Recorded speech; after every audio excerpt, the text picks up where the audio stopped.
之前的视频中，我们讲了大明最会作死的王爷朱高煦，今天就来讲讲大明最会保命的王爷。他历经7朝而不衰，3次与皇位失之交臂，不但没引起新皇猜忌，反而享受藩王最高礼遇，以73岁高龄善终，成为朱棣最长寿的孙子。他就是明朝最牛皇叔朱瞻善。朱瞻善的一生可谓如履薄冰，他的保命绝招除了装怂、示弱等基本操作之外，还有逆天的政治谋略、高深的政治眼光，以及劝皇帝挖掘户坟、敲寡妇门等下三滥的手段。事实证明，在权力的游戏中，赢家不是最早坐上铁王座的人，而是那个活得最久的人。襄王朱瞻善是明成祖朱棣的孙子，明仁宗朱高炽的第5个皇子，出生于1404年4月4日，永乐4年，也就是他爷爷朱棣登基为帝的第4年。如此吉利的日子让朱瞻善一出生就带上了爸，他也将用一生证明他是如何强行逃脱命运的毒奶的。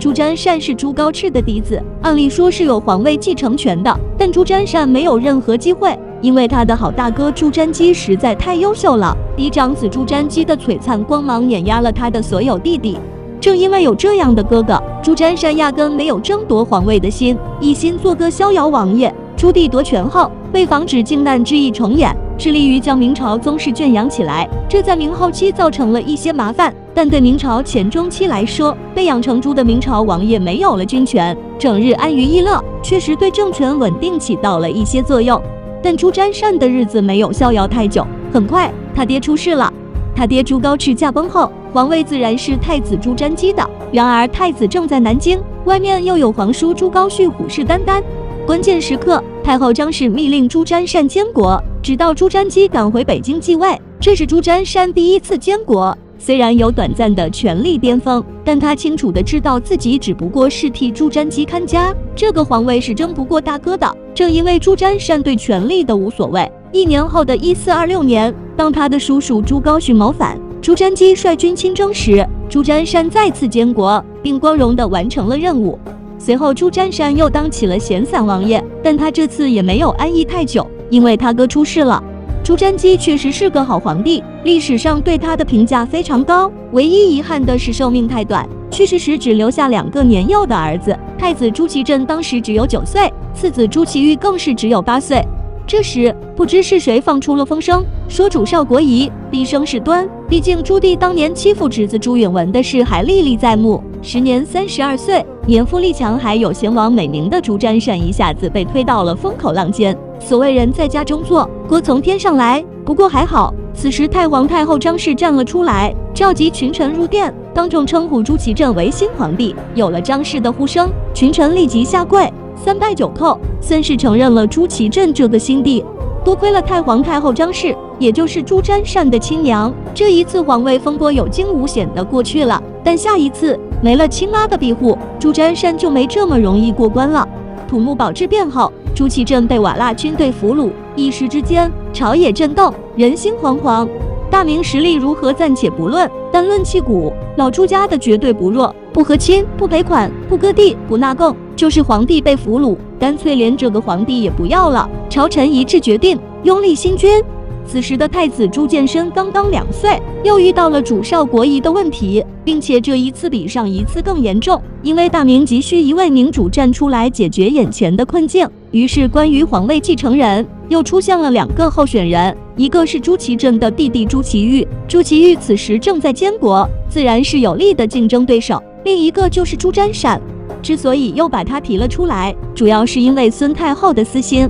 因为朱祁钰不是孙太后的儿子，并且朱祁钰的生母还在，如果选朱祁钰登基，孙太后的地位很可能不保。所以孙太后想到了自己这个小叔子，连忙宣召他进京。朱瞻善接到懿旨后吓得不轻，身为朱家子孙，他可太清楚自己这帮亲戚是什么德性了，一个处理不好，别说当皇帝，命都要丢。朱瞻善思来想去，给孙太后写了一封回信。在信中，他首先表达了自己无意争夺皇储之心，同时他还建议由太子朱见深继位，朱祁钰继续监国，然后立即派人想方设法营救朱祁镇。这封回信可以说滴水不漏，八面玲珑地照顾到了各方利益，连杠精都找不出可以抬杠的地方。正是这封信救了他，因为还没等他的信到达京都，朱祁钰就已经登基为帝了。原来群臣一致决定由朱祁钰继位，在朝臣的压力下，孙太后与朱祁钰约法三章，便不再阻拦朱祁钰继位了。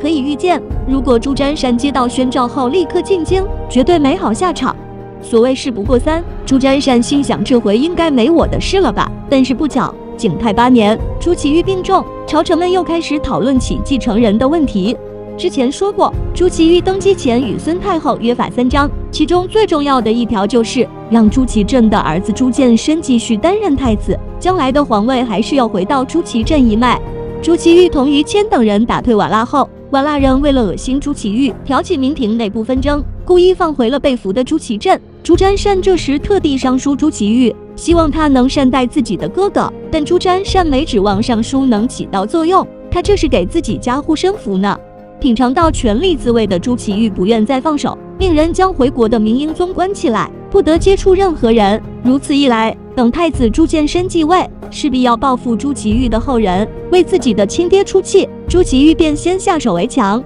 废掉朱见深，立自己唯一的儿子朱见继为太子。为了立这个太子，朱祁钰甚至废掉了皇后汪氏，改立朱见继的生母杭氏为皇后。可朱见继没有太子命，1年后就早夭去世了。朱祁钰的身体也越来越差，再也没有生出儿子。病重的朱祁钰没有后人，只能从别的宗亲中选择。如果选择朱祁镇，那这些当初拥护朱祁钰的臣子必然遭到清算；如果选择朱见深，效果也差不多。所以当时有一些臣子决定拥护朱瞻善，但朱瞻善对此并不知情，也没有参与其中。朱祁钰死后，朱祁镇率人发动夺门之变，重回帝位。石亨等大臣为了诬陷于谦等人，就给他们安了一个迎立外藩为帝的罪名，而这个外藩就是襄王朱瞻善。朱瞻善真是人在家中坐，锅从天上来，但他事先给自己准备好的护身符发挥了作用。当朱祁镇在宫中看到朱瞻善为他和他儿子上的2道书后，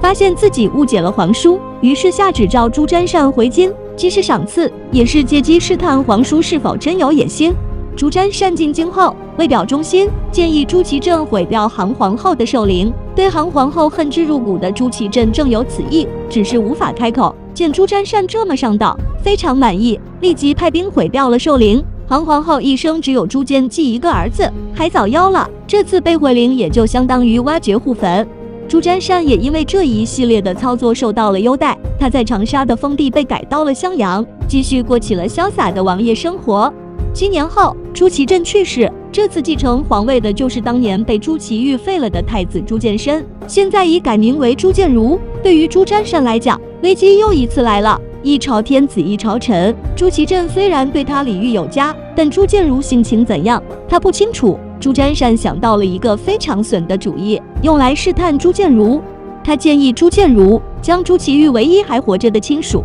废后汪氏以及汪氏的女儿治罪，把他们拉撵出成王府。可朱见如是一个性格宽厚的皇帝，哪怕自己爹和朱祁钰有仇，也没有接受这个敲寡妇们的建议。正因如此，朱瞻善放心下来，既然朱见如对敌人都如此宽和，那自己肯定能安度晚年。事实也确实如此，朱瞻善此后非常平稳地度过了自己的一生，最终在成化14年去世，称得上寿终正寝。历经7朝6帝，始终安然无恙，保全一世富贵荣华。朱瞻善对权力的清醒，使他在每一次残酷的皇位争夺中都做出最理智的选择。他深深地明白，也许冒一次险就能走上权力的巅峰，但更有可能是万劫不复。